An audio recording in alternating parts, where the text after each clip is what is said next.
কেন্দ্রে যে সরকারটা চলেছে সেটা জনহিতকর সরকার, সেই সরকার মানুষের সরকার। মানুষের প্রতিবাদে চাপেতে এটা করলো। যদি এই মুহূর্তে নির্বাচন না থাকতো তাহলে এই সমস্ত কিছু হতো কি হতো না সে বিষয়ে আমাদের তো সংশয় আছে। পশ্চিম এশিয়ার যুদ্ধের জেরে জ্বালানি সংকট বিশ্বজুড়ে। গ্যাস সিলিন্ডারের দাম বাড়লেও পেট্রোল ডিজেলের দাম বাড়েনি। এ আবহে শুক্রবার পেট্রোল ডিজেলের উপর এক্সাইজ ডিউটি কমানোর কথা ঘোষণা করল কেন্দ্র। প্রতি লিটার পেট্রোল ও ডিজেলের উপর আমদানি শুল্ক 10 টাকা করে কমানো হয়েছে। জ্বালানি নিয়ে ঘাটতির আবহে এমনই পদক্ষেপ কেন্দ্রীয় সরকারের।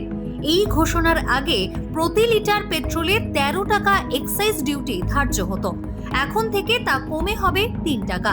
এই হ্রাসের ফলে প্রতি লিটার ডিজেলে এক্সাইজ ডিউটি 10 টাকা থেকে কমে শূন্যে নেমে এলো। তৃণমূলের জোরালো প্রতিবাদ এবং সাধারণ মানুষের চাপে পড়ে এই সিদ্ধান্ত নেওয়া হয়েছে বলেই মনে করছেন রাজ্যের নারী ও শিশু কল্যাণ মন্ত্রী শশী পাজা। সর্বভারতীয় তৃণমূল কংগ্রেসের জোরালো প্রতিবাদে যেখানে মানুষকে সোচ্চার হয়েছে, মানুষের প্রতিবাদে চাপেতে এটা করলো।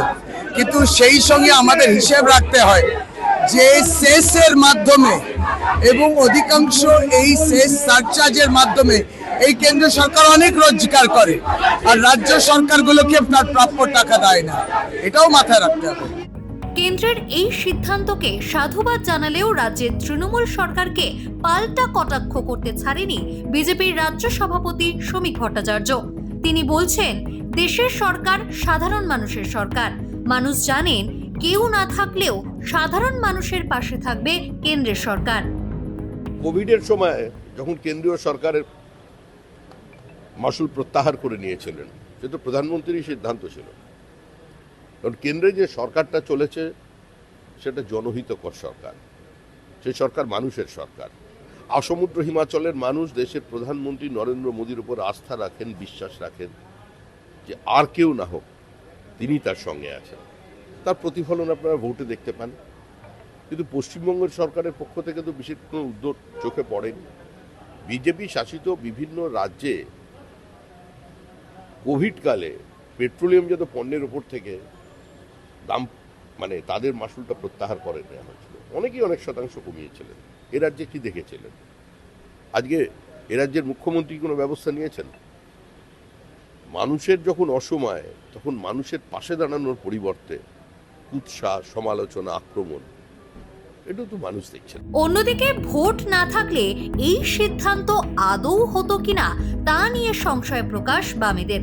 যদি এই মুহূর্তে নির্বাচন না থাকতো তাহলে এই সমস্ত কিছু হতো কি হতো না সে বিষয়ে আমাদের তো সংশয় আছে। ওয়েলকাম পদক্ষেপ। বহু মানুষ সত্যি তারা সমস্যার মধ্যে রয়েছে, কিন্তু একই সঙ্গে আমি বলবো তার চেয়েও বেশি সমস্যার মধ্যে আমাদের হেসেলগুলো রয়েছে, আমাদের রান্নাঘরগুলো রয়েছে। এই যে রান্নার গ্যাসের দাম এবং রান্নার গ্যাস না পেয়ে যাওয়া, আমরা বিগত দিনেও যখন প্রচারে গেছি বহু মানুষ এসে অলমোস্ট আকুতি করেছেন যে একটা আমাদের বাড়িতে 10 জন মানুষ কাজ করে, 10 জন মানুষের রান্না বান্না করে দিতে হয়, একটা যদি কোথাও সিলিন্ডার ম্যানেজ করে দেওয়া যায় সেটাও পাচ্ছেন না। ফলে কেন্দ্রের সরকারের কাছে এই দাবি আমাদের রইবে যে ইতিমধ্যে যত দ্রুত সম্ভব তত দ্রুত গ্যাসের সিলিন্ডারের দাম কমাতে হবে এবং যে অবস্থা তৈরি হয়েছে, যে আকাল তৈরি হয়েছে, সেটাকে এক্ষুনি ফিক্স করতে হবে। এক্সাইজ ডিউটি কমার জেরে দেশের বিভিন্ন অয়েল মার্কেটিং কোম্পানিগুলি লাভবান হবে বলেই মনে করছেন বিশেষজ্ঞরা। পাশাপাশি তেলের দাম বৃদ্ধির ধাক্কা কিছুটা সামাল দিতে পারবে সংস্থাগুলি। এর জেরে পেট্রোল ও ডিজেলের খুচরো দাম কমার সম্ভাবনা কম বলেই মত বিশ্লেষকদের।